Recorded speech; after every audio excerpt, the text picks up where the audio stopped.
komitmen Polda Metro Jaya untuk menuju zero premanisme di Jakarta.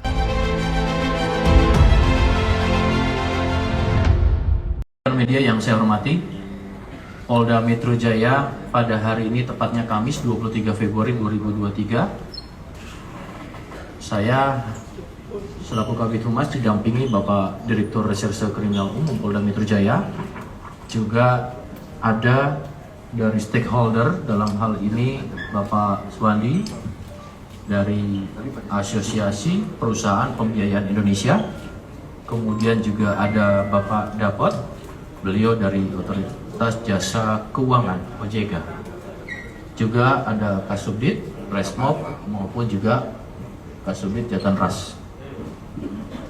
Rekan-rekan, pada hari ini, pada sore hari ini, Polda Metro Jaya akan memberikan rilis pada press conference ini terkait dengan berkembangnya pemberitaan yang tentunya menjadi perhatian publik. Kejadian dengan adanya pengambilan mobil oleh kreditur dengan melalui debt collector, yang kemudian ada petugas kepolisian pada saat pelaksanaannya, yang kemudian berujung pada adanya laporan. Laporan yang ditangani ada dua, ya, terkait dengan korban C dan juga salah satunya adalah korban atau dari Babin Kamtimas, ya, Aibtu Afin. Nanti secara teknis akan dijelaskan bagaimana proses pengungkapan yang terjadi. Polda Metro Jaya berkomitmen konsisten merespons cepat terkait dengan hal-hal yang menjadi perhatian publik, sehingga ini bisa menjawab kepada publik dan sekaligus nanti didampingi dari stakeholder akan memberikan edukasi kepada kita semua. Waktu dan tempat kami persilakan kepada Pak Direktur Reserse Kriminal Umum. Baik, Assalamualaikum warahmatullahi wabarakatuh. Salam sejahtera buat kita semua. Rekan-rekan sekalian, pada sore ini kita akan melaksanakan penjelasan terkait penanganan kasus khususnya premanisme. Bahwa Polda Metro Jaya bertekad bahwa wilayah DKI dan wilayah hukum Polda Metro Jaya adalah zero premanisme. Sehingga apabila ada anasir ataupun gejala-gejala peningkatan aksi premanisme, kita akan merespon cepat. Oleh karenanya, rekan-rekan sekalian, baru-baru ini kita lihat ada kasus ataupun perbuatan pidana yang viral terkait dengan upaya daripada debt collector untuk mengambil secara paksa objek daripada jaminan fidusia yang berada di TKP apartemen Casa Grande. Ini bukan merupakan yang awal. Jadi sebelumnya kami sudah mengungkap beberapa kasus premanisme, dan saat ini baru saja tahap 2 dan masih ditahan di Polda Metro Jaya sebanyak 42 tersangka. Sudah kita tahan dari dua kelompok yang berbeda. Dua kelompok yang berbeda yang cenderung melakukan kegiatan main hakim sendiri, Eigenrichting. 42 orang kita tahan, baru kita tahap 2, dan sekarang masih ditahan di sini untuk persiapan di sidang. Jadi bukan karena kasus viralnya ini saja kita menangani premanisme, kita sudah mengungkap. Yang kedua, silakan hadirkan tersangkanya 7 orang. Nah, ini ternyata muncul lagi rekan-rekan sekalian. 7 orang, silakan. Anasir ataupun gejala terjadinya aksi yang cenderung main hakim sendiri, Eigenrichting, antara dua kelompok menimbulkan keributan di area publik sehingga menimbulkan ketakutan bagi masyarakat yang ada di area publik tersebut. Ribut menggunakan beberapa alat Kami akan selidiki beberapa informasi menggunakan senjata tajam, melakukan pengrusakan terhadap properti orang, sehingga yang ada di area publik itu takut. Nah, ini 2 kelompok sudah kita tangkap juga. Ya, jadi sekali lagi yang kemarin itu bukan yang pertama. Kita ada indikasi ataupun anasir meningkatnya aksi premanisme, kita respon cepat, tangkap. Dan ini belum berakhir.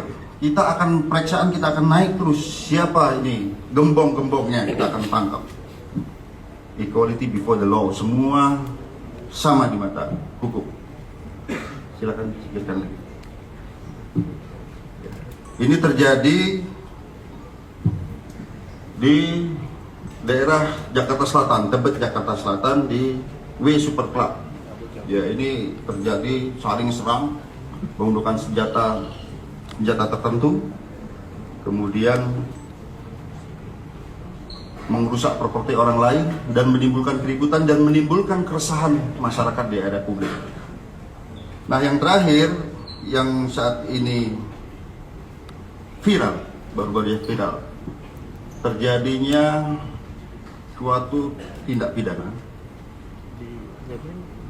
terhadap petugas kepolisian, dan juga setelah kita kembangkan ternyata muncul delik-delik lain, tindak pidana lain, yaitu pencurian dengan kekerasan, pemerasan, dan juga perbuatan tidak menyenangkan yang terjadi di apartemen Casa Grande, di mana diawali adanya sekelompok orang, sejumlah 7 orang. Jadi apa yang di media sosial disebutkan 30 orang, hasil penyelidikan kita, pemeriksaan kita ternyata hanya 7 orang. Ini mendatangi korban atas nama Elizabeth Clara di apartemen Casa Grande, tapi sebelumnya bertemu dengan supirnya dulu, kemudian tiba-tiba merampas kunci mobil ini, dan menurut keterangan supir, pelaku ini mengancam, "Saya bunuh kamu." Ini hasil pemeriksaan. "Saya bunuh kamu." Diambil kuncinya, ambil mobilnya, masuk ke dalam, ketemu korban Elizabeth Clara ini. Kemudian terjadi perdebatan untuk menunjukkan dokumen, surat tugas dan sebagainya yang sebagai persyaratan dalam penarikan. Kemudian dicoba ditengahi oleh Babin Kaptipmas yang memang sedang bertugas di sana, yang selalu tugasnya adalah melaksanakan problem solving sebagai problem solver antara masyarakat. Ya, karena memang terjadi hal seperti itu akan didamai, justru diadakan perlawan oleh kelompok itu. Jadi kalau sekedar memaki, ini bukan memaki rekan-rekan sekalian, ya. Tetapi adanya paksaan fisik maupun psikis sehingga petugas yang sendirian itu bisa berbuat atau tidak berbuat. Bukan hanya sekedar memaki. Ada ancaman fisik maupun psikis dan ancaman kekerasan. Sehingga kami terapkan pasal 214 KUHP.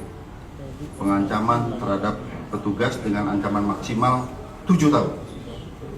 Dan ini peringatan juga, artinya pada kesempatan ini rekan-rekan sekalian, ya, apabila fenomena ini terjadi lagi, ingat kami adalah representasi pemerintah dan dilindungi oleh undang-undang sebagai penegak hukum, pelindung dan pengayom masyarakat. Diancam hukuman 7 tahun apabila 2 orang atau lebih melakukan perlawanan terhadap petugas yang sedang melaksanakan tugasnya.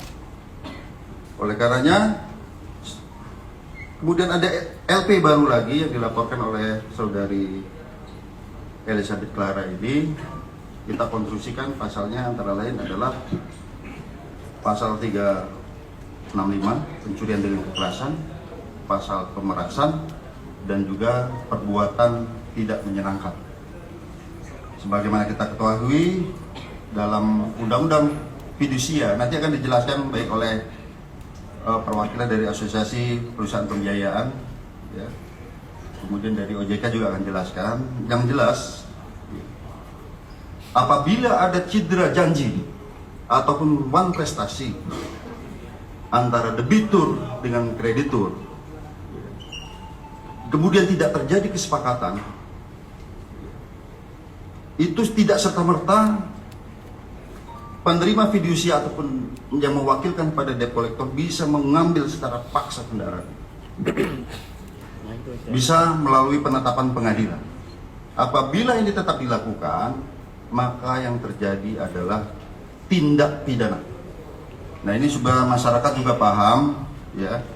Jangan sampai nanti tiba-tiba debt collector yang memaksa mengambil itu menjadi tindak pidana baru. Nah, apalagi kita rangkaikan tadi ada perlawanan terhadap petugas, kita konstruksikan dengan pasal ini. Sekarang sedang kita adakan pemeriksaan terhadap pelaku 7 orang ini. Kami respon cepat, kita tangkap pada hari pertama 2 orang. Kemudian baru tadi pagi tiba dari Provinsi Maluku, ya, Pulau Saparua. Dari Ambon 2 jam lagi nyebrang laut kita tangkap. Jadi kita serius dalam menangani ini, keresahan publik ini, dan kami masih mengejar 4 orang yang lain. Jadi dalam konstruksi pasal kami ada perbuatan melawan hukum. Walaupun yang bersangkutan membawa surat perintah tugas dan sebagainya, itu menjadi instrumental delik, alat kejahatan, karena yang terjadi adalah paksaan dan ancaman kekerasan. Kami sudah mengejar 4 orang lagi. Yang pertama bernama Eric Johnson Saputra Simangunsong. Ya, kalau di media sosial itu yang garis-garis biru. Dan ternyata yang bersangkutan ini residivis. Ya, residivis di Banyumas, kasus penganiayaan. Ya, kemudian ada 3 orang lagi, inisialnya BL, JM, JH.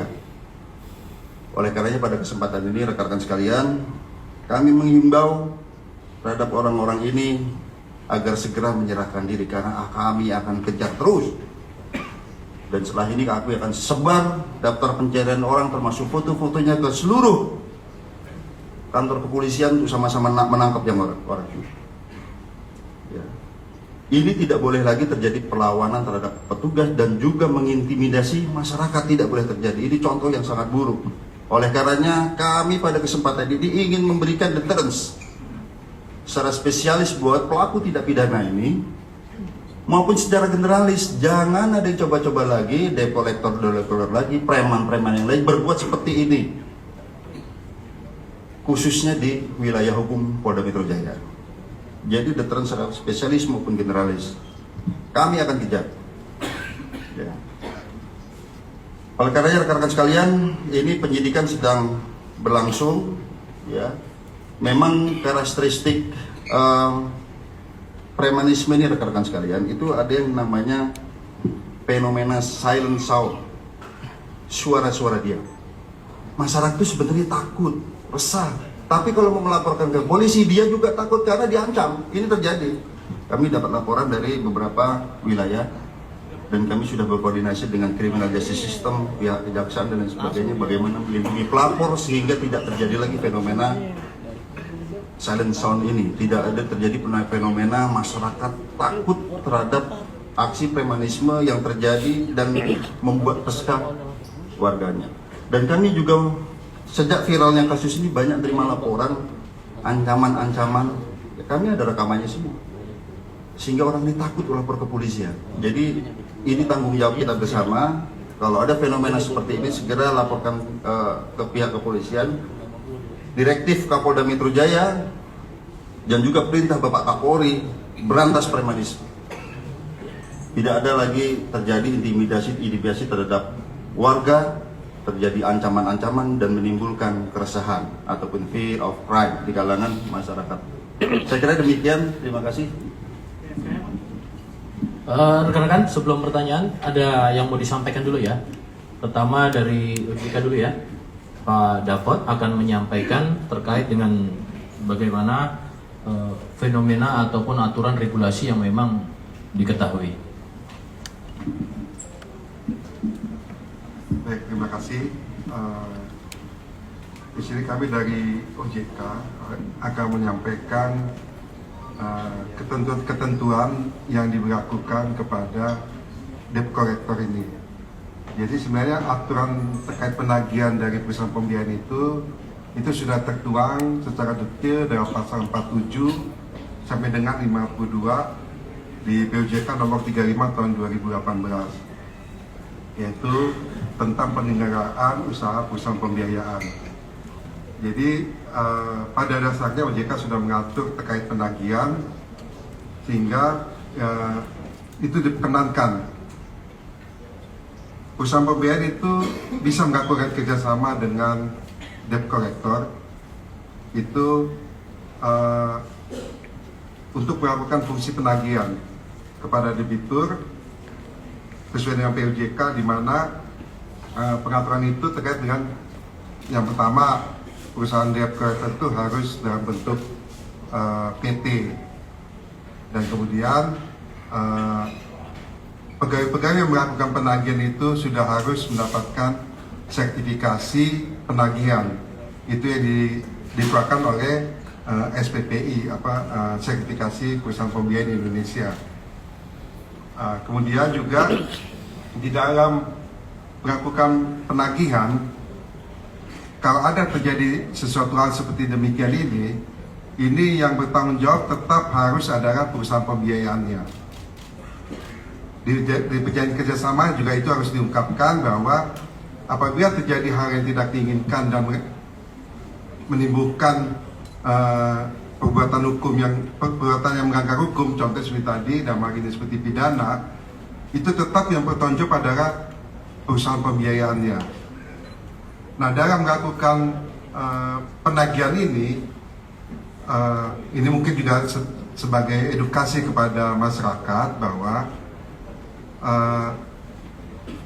yang melakukan penagihan ini dia harus membawa dokumen yang lengkap. Yang pertama adalah surat tugas dari perusahaan pembiayaannya. Di dalam surat tugas itu jelas bahwa yang melakukan penagihan adalah si A, B, C, gitu. Nah, kemudian juga harus membawa sertifikat fidusianya. Jadi kendaraan pemotor ini biasa yang memperoleh pembiayaan dari perusahaan pembiayaan itu diagunkan dengan diikat secara fidusia. Itu ada undang-undang fidusia tersendiri. Kemudian juga yang tadi sertifikat sudah. Kemudian harus membawa dokumen-dokumen lengkap seperti bahwa perusahaan sudah mengenakan peringatan 1, 2, 3. Nah, itu semua sudah harus dibawa sekaligus di situ.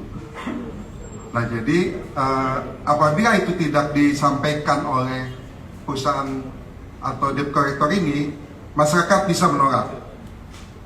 Silakan menolak kalau terjadi sesuatu hal seperti tadi, intimidasi atau perbuatan yang tidak menyenangkan, lapor polisi aja kalau kayak gitu, karena dia tidak memenuhi ketentuan yang disampaikan oleh OJK.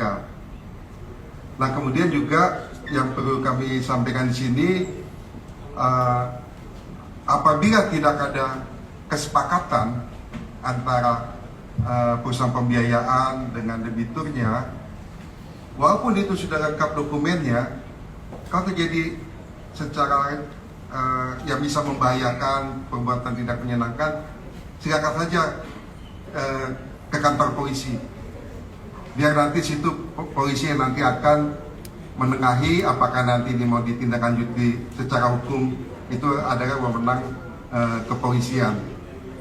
Jadi, nah itu yang bisa kami sampaikan. Dalam kejadian ini memang kami sangat menyayangkan bahwa hal ini bisa terjadi, bagaimana debt collector bisa membuat sebagaimana yang disampaikan Pak Hengki tadi, perbuatan tidak menyenangkan maupun mengintimidasi, memaki, bahkan lebih dari itu, yaitu sangat menyayangkan. Karena memang kalau kami melihat bagaimana proses memperoleh sertifikasi itu sebenarnya kalau itu dijalankan dengan benar, itu tidak akan terjadi seperti ini.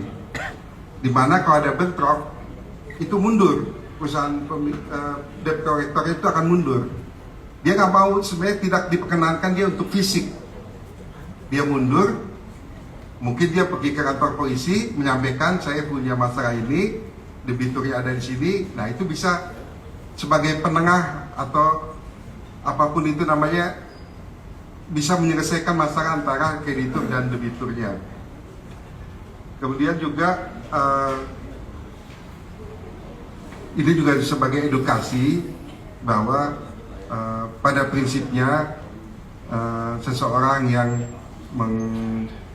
memperoleh pembiayaan baik itu dari bank maupun perusahaan pembiayaan itu juga diimbau agar bisa disiplin membayar cicilan untuk menghindari penarikan baik dari perusahaan pembiayaan maupun perusahaan jasa penagihan.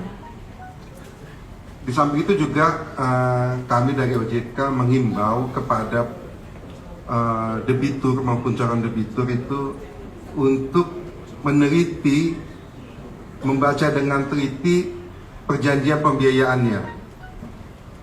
Karena di perjanjian pembiayaan itu ada perjanjian yang namanya wan prestasi.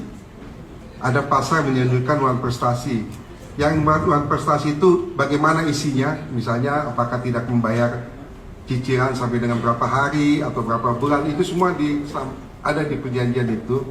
Kemudian kalau perjanjian ini tidak dipenuhi, prestasi ini tidak dipenuhi, maka akan dikeluarkan surat peringatan 1, 2, 3 dan bisa dilakukan penagihan oleh perusahaan pembiayaan. Ini penting saya sampaikan karena kami pun banyak menerima pengaduan dari debitur, meskipun sebenarnya debitur itu yang melakukan tunggakan. Nah, dalam hal ini pun kami tetap melakukan klarifikasi kepada perusahaan pembiayaan, masalahnya bagaimana, dan tetap kami tekankan itu bisa diselesaikan dengan baik. Karena apabila kami menemukan hal-hal seperti kejadian ini, kami akan melakukan teguran keras kepada perusahaan pembiayaan. Karena perusahaan pembiayaan ini juga mempunyai kewajiban untuk melakukan evaluasi kerjasama perusahaan pembiayaan tersebut dengan perusahaan jasa penagih. Itu dia evaluasi tiap tahun. Nah, dalam hal ini kami juga mendapatkan informasi bahwa perusahaan pembiayaan ini sudah memberhentikan sementara kerjasamanya sampai jelas bahwa ini secara hukum bagaimana. Itu juga sudah disampaikan kepada kami. Kemudian juga kami juga meminta perusahaan pembiayaan melaporkan sebenarnya kejadian sebenarnya bagaimana, supaya kami bisa melakukan penelitian lebih dalam dan bisa menentukan sanksi apa yang paling tepat terhadap penganggaran seperti ini. Sanksi-sanksi bisa kami sampaikan antara lain bisa saja kami membatasi kegiatan perusahaan pembiayaan terkait dengan penagihan melalui eksternal penagih. Misalnya kita melarang sementara perusahaan pembiayaan itu tidak boleh melakukan kerjasama dengan perusahaan penagih eksternal sampai mereka melakukan banyak perbaikan dan melakukan SOP-nya, kebijakannya, itu nanti akan kita teliti, baru kita melakukan membebaskan mereka untuk melakukan kerjasama. Dari itu yang bisa kami sampaikan, karena terutama kepada debitur, ya tolong dipelajari dengan baik, karena dampaknya pun sebenarnya bukan dari segi debt collector saja yang bisa kena pidana, sebenarnya dari debiturnya pun bisa, karena apabila dia, kita ambil contoh, masih dalam pembiayaan tapi dia memindahkan barang itu kepada pihak lain, itu pun dia bisa kena pidana debiturnya. Karena dari beberapa kejadian kita temukan di lapangan, barang itu sebenarnya sudah tidak lagi pada debiturnya, tapi sudah dialihkan kepada pihak lain. Nah, dalam kejadian ini, seperti di beberapa kejadian, akhirnya perusahaan debt collector itu mendapatkan barangnya itu bukan pada debiturnya, tapi pada pihak lain yang mengaku bahwa itu sudah melakukan pembelian dari pihak debitur. Walaupun secara hukum yang namanya apabila masih dalam pembiayaan, pasti BPKB itu tidak ada pada si debitur. Nah, mereka melakukan jual beli tanpa BPKB ada BPKB, semua itu juga sudah melanggar ketentuan. Dari saya itu aja Pak yang bisa saya sampaikan. Mudah-mudahan ini jadi pembelajaran juga bagi masyarakat. Oh, tambah satu lagi mungkin debt collector ini sebenarnya ini nyawanya perusahaan pembiayaan ini. Karena kalau kita lihat perusahaan pembiayaan ini begitu banyak sampai jutaan debiturnya. Kalau dia melakukan penagihan sendiri, pasti mereka akan mempunyai biaya yang tinggi untuk pegawainya. Nah ini makanya itu kita atur di POJK kita, POJK 35 tahun 2018. Karena memang ini jadi nyawa untuk kelangsungan usaha dari usaha pembiayaan. Namun yang kita minta itu bahwa itu bisa dilakukan dengan sebaik-baiknya, dengan etika yang baik, tanpa menimbulkan keresahan di masyarakat. Begitu banyak perusahaan debt collector di masyarakat sana, di luar sana. Namun memang hanya mungkin bisa kita sampai 10% lah yang melakukan hal-hal yang tidak menyenangkan ini. Dan masih banyak di luar sana yang masih bagus gitu. Nah ini yang kita minta, dengan kejadian ini debt collector harus berbenah diri, melakukan apa yang sesuai dengan ketentuan POJK dan apa yang ada di ketentuan di masyarakat agar tidak terkena hukuman pidana. Mungkin itu dari saya Pak, terima kasih. Selanjutnya dari API ya, Asosiasi Perusahaan Pembiayaan Indonesia. Pada Pak Suwandi silakan. Terima kasih. Assalamualaikum warahmatullahi wabarakatuh. Salam sejahtera buat kita semua. Pertama tentunya apa yang disampaikan oleh Pak Hengki dan Pak Dapot sangat komprehensif dan sangat jelas.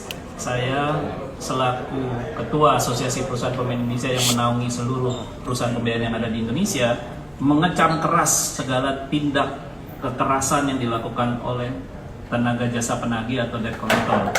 Di perusahaan pembiayaan ada dua jenis tenaga jasa penagih. Satu adalah internal jasa penagih atau kita kenal dengan internal debt collector atau external debt collector. Pada umumnya para debitur yang memang punya permasalahan untuk terlambat membayar, biasanya kita kunjungi terlebih dahulu atau kita telepon menggunakan internal debt collector. Nah, saya mengharapkan juga bahwa para debitur jika terjadi tunggakan dan segalanya sesegera mungkin sebelum disurati berkomunikasi. Intinya kan ini hanya komunikasi antara debitur dan kreditur. Kita tidak menginginkan kekerasan ini terjadi. Tadi sudah disampaikan bahwa debitur ini sebenarnya aset perusahaan pembiayaan. Hari ini tercatat 97% masyarakat Indonesia yang kredit sepeda motor dan mobil bayarnya lancar. 3% memang yang masih punya permasalahan, tapi saya yakin ini akan semakin turun. Kenapa? Pertama, karena OJK sekarang sudah menghubungkan seluruh pinjaman-pinjaman, baik pinjaman kecil, besar, dan menengah, ada yang namanya SLIC atau BI checking. Jadi para debitur juga diharapkan jangan sampai terkena BI checking karena hanya cicilan sepeda motor saja macet, nanti besok lusa kalau mau menikah nggak bisa cicil rumah, nggak bisa cicil motor, mobil, dan lain-lainnya. Nah, syarat-syarat daripada debt collector sendiri juga tadi sudah disampaikan Pak Dapot. Mereka tidak bisa serta-merta turun ke lapangan kalau nggak punya SIM, surat izin menagih, atau kita kenal sertifikasi. Ya. Dan sertifikasi ini sebenarnya proses monitoring juga. Artinya apa? Pada saat mereka melakukan tindakan perbuatan yang tidak menyenangkan dan akhirnya menjadi pidana, si debt collector ini akan susah. Kenapa? Kita akan cabut dari asosiasi. SIM-nya kita akan cabut, kan juga di Polda juga ada SIM motor mobil, kalau dia melanggar terus dicabut gitu ya Pak Hengki. Kita akan cabut dan itu adalah hukuman yang paling akhir. Dan sekarang ini sudah ribuan debt collector yang sudah kita cabut karena melakukan tindakan-tindakan yang tidak humanis. Tindakan itu kita selalu sampaikan harus humanis. Syarat-syaratnya tadi sudah disampaikan. Syarat penarikan itu apa? Dan yang paling sedih, dan saya malu sekali, ini sudah berulang kali terjadi Pak, bahwa saya sudah menyampaikan bahwa eksekusi itu harus disertai surat kuasa. Manakala surat kuasa itu satu orang yang diberikan kuasa, tadi disampaikan banyak 7 orang. Ini yang dan kawan-kawannya ini siapa? Ya, ini kan ada yang pasal pengeroyokannya jadi, yang tadinya mungkin perusahaan pembiayaannya benar, jadi dia tidak benar karena akhirnya mengarah kepada pidana, merugikan perusahaan pembiayaan itu sendiri. Ini yang terjadi.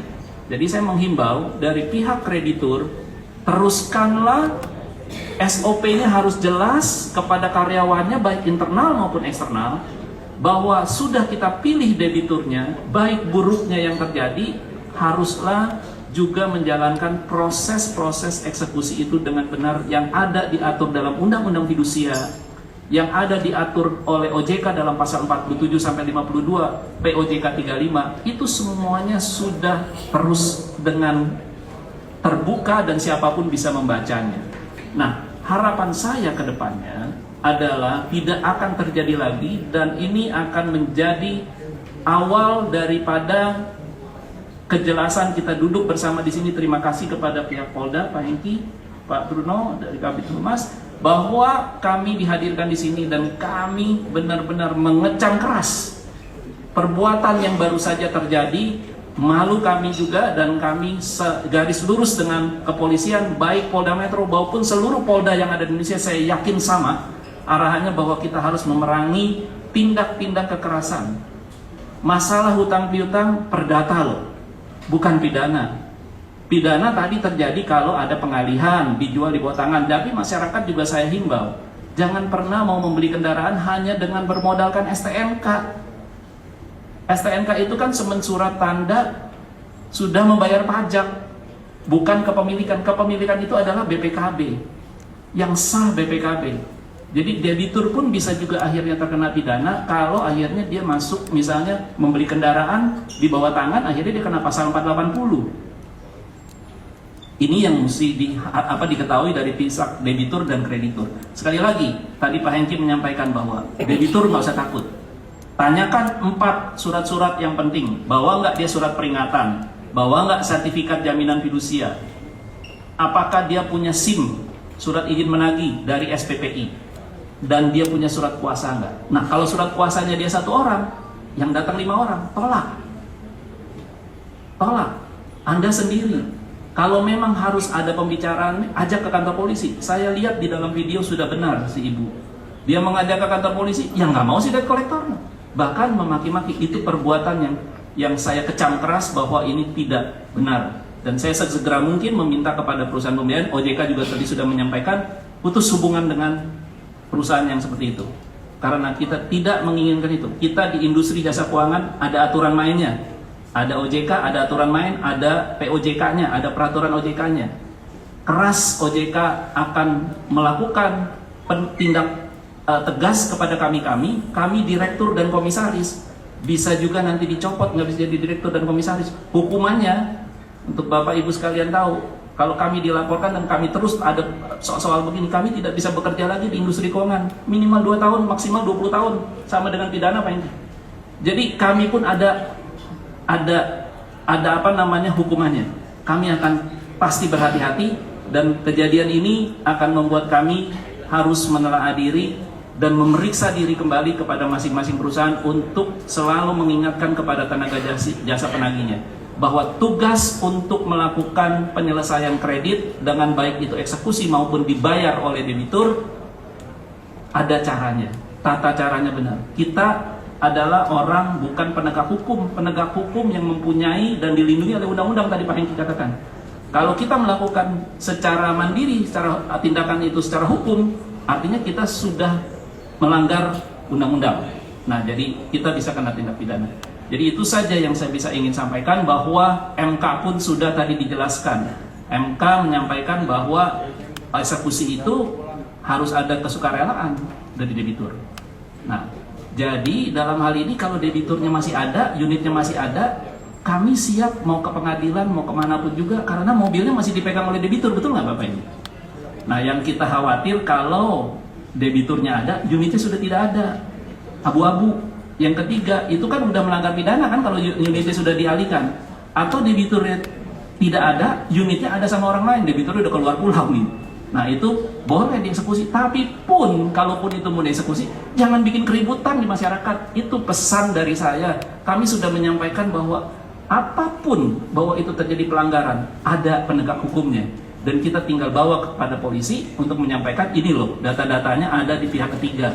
Terjadi pasal 480, polisi akan melakukan pemanggilan-pemanggilan. Jadi clear bahwa semuanya ini, dan teman-teman media, rekan media juga sudah melihat selama masa COVID 3 tahun berita seperti ini, saya merasa bahwa kita sudah berhasil dengan OJK melakukan restrukturisasi, rescheduling, diskon, pengurangan dan lain-lainnya. Dan terjadi hari ini, sedih banget. Saya sedih dan saya mohon maaf Pak, ini terjadi. Tapi yang saya yakini bahwa semua aturan sudah ada di OJK, di APPI maupun SPPI, kita akan semakin menerapkan kode etik yang pastinya kita akan melakukan blacklist terhadap semua karyawan-karyawan yang melakukan tindak-tindakan yang meresahkan masyarakat. Masyarakat, Bapak Ibu semua, debitur adalah aset perusahaan pembiayaan. Kalian bukan, karena yang menghidupi ekonomi Indonesia adalah masyarakat Indonesia sendiri, bukan siapa-siapa. Tapi selalu ingat, bayarlah kredit dengan tepat waktu, karena kami pun pinjam duit sama bank. Dan bank pinjam duit sama siapa? Sama Bapak Ibu semua loh. Kita yang menabung di situ. Jadi kita harus saling menjaga dan mengingatkan kepada siapapun kalau yang nggak bayar kredit, takut nih kalau nggak dibayar, bank nggak dibayar, masyarakat penabung nggak dibayar. Jadi ini semua rantai uang, alur uang ini semuanya juga masyarakat juga yang pegang. Jadi kita sebenarnya mengelola dana masyarakat bersama. Itu kira-kira yang saya bisa sampaikan. Billahi taufiq wal hidayah. Wassalamualaikum warahmatullahi wabarakatuh.